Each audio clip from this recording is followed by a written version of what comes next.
O assunto agora aqui no nosso Tempo Real, no nosso Jornal do Piauí, é a pesquisa de avaliação do governo Lula, feito pelo Quest, o Instituto Quest, Elivaldo Barbosa, que foi publicada hoje nos principais meios de comunicação do país. Os números mostram uma queda na aprovação do presidente e um aumento da reprovação do presidente Lula. Vamos trazer então os números da Quest aqui no nosso telão do Jornal do Piauí. Está aqui, ó. Qual é a aprovação do governo atualmente? 41% dos brasileiros, dos entrevistados, disseram que aprovam a gestão de Lula. E 56% desaprovam. Ou seja, o número de desaprovação é maior. E um detalhe que eu chamo a atenção é que, em janeiro, havia quase que um empate, né, entre aprovação e reprovação. Em janeiro, 49% das pessoas entrevistadas desaprovavam a gestão de Lula. Agora esse número cresceu para 56%. Em janeiro também, 47% estavam aprovando, agora cai para 41%. Não sabem, 3%. Esses números são da Quest, promovida ou encomendada por um grupo, né, que é o Genial. Foi feito entre os dias 27 e 31 de março e a margem de erro é de 2 pontos percentuais. E tem um outro gráfico que mostra a evolução dessa avaliação do governo Lula ao longo dos meses. Olha aqui, ó. A desaprovação sai de fevereiro de 2024, nesse gráfico aqui vermelho, ó, e ultrapassa a aprovação mais ou menos aqui em janeiro de 2025. Então é o momento do encontro dos gráficos e aí chega a 56% nesse momento agora, em março de 2025. A aprovação, que saiu de 51% em janeiro do ano passado, vem em um movimento descendente e agora atinge 41%. Aqui, Elivaldo, graficamente, a gente entende, né, olhando aí, como é que está o desempenho da gestão do presidente Lula. Esse gráfico aqui de baixo é das pessoas que não sabem, né? Portanto, quantidade que está variando aí de 3%, 4%, 5%, ou seja, se mantém mais ou menos aqueles que não conseguem avaliar a gestão do presidente Lula. Está aí os números, Elivaldo Barbosa, e graficamente a gente percebe esse movimento. No momento em que a gente está um ano antes da definição, né, eleitoral, você tem aí um gráfico que é desfavorável ao governo Lula. Extremamente visível, né? Didático até o gráfico mostrando as duas curvas. Ou seja, a aprovação em queda livre e a reprovação subindo de forma acelerada. As últimas operações feitas pelo governo, inclusive com troca de ministro de comunicação, pretendia, no curto prazo, pelo menos estancar a tendência de reprovação da imagem do presidente Lula. Agora, isso não aconteceu nessa primeira rodada de pesquisa, já com Sidônio, o ministro das Comunicações. A repercussão imediata, Joelso e Lívia, já no Palácio do Planalto, é que os ministros do entorno do presidente já estão olhando com muita dor de cabeça para os números dessa pesquisa, admitindo que a situação é grave, extremamente grave, e apontam aí alguns fatores, os principais, os econômicos, principalmente a inflação dos alimentos. Agora, como você bem disse, Joelson, é preocupante ainda mais porque não se trata de metade do governo, mas já olhando um horizonte que diminui a cada dia, que é a distância para a disputa eleitoral em que o presidente buscará a reeleição. Isso preocupa porque tem que remar bastante para acelerar uma possível recuperação, interfere na política de alianças, já que as alianças elas vão muito tocadas com a avaliação do governo, que já tem dificuldades hoje, então é um quadro desafiador para as pretensões do presidente Lula.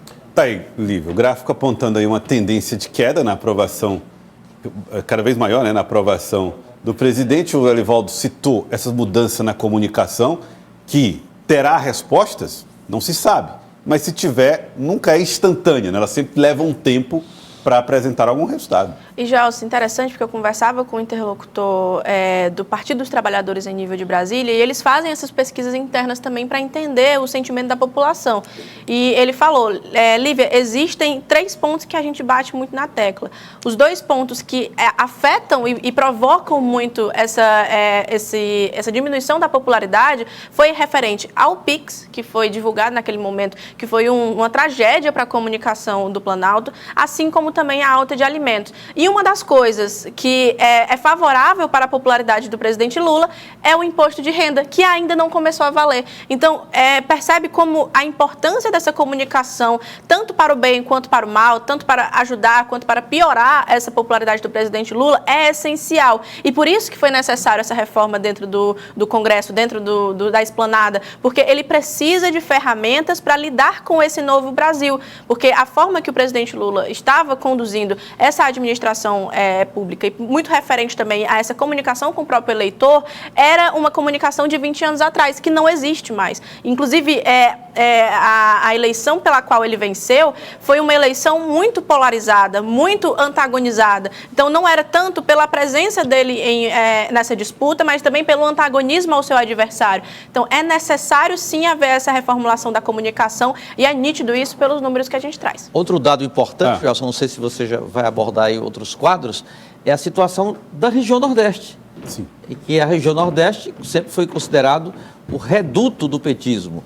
E na região Nordeste, o presidente Lula também reduz a sua aprovação, aí talvez o componente ainda mais preocupante nessa sondagem. Porque aí já entra num espaço geográfico, né, onde ele sempre teve uma... Quem não lembra, né, Joel, ali em 2010, por aí assim, que qual era o político do Nordeste que não botava no seu cartaz de campanha com apoio de Lula? Uma gravação de Lula virava uma eleição até em estados. Hoje a onda não está mais tão favorável para que os políticos possam surfar ao lado de Lula. A Lívia ouviu Francisco Lima, deputado estadual pelo Partido dos Trabalhadores, que comentou mais os números da pesquisa a respeito da aprovação do governo Lula. Não analisei as entrelinhas da pesquisa, né? E às vezes a pesquisa, dependendo como ela for feita, ela pode de fato não representar. Aqui mesmo em Teresina, todas as pesquisas colocavam o deputado Fábio Novo como o possível eleito para a prefeitura e ao final terminou não acontecendo. Então, como eu já disse aqui anteriormente, 2025 é um ano de muito trabalho, de muito ajuste e eu acredito muito no mandato, na liderança do presidente Lula. Eu acho que precisa fazer os ajustes que são necessários, não só na comunicação, mas em todas as áreas. E a eleição, isso são apenas sinais que precisam ser observados. Nós não podemos também desconsiderar. Mas isso não é resultado prévio de eleição.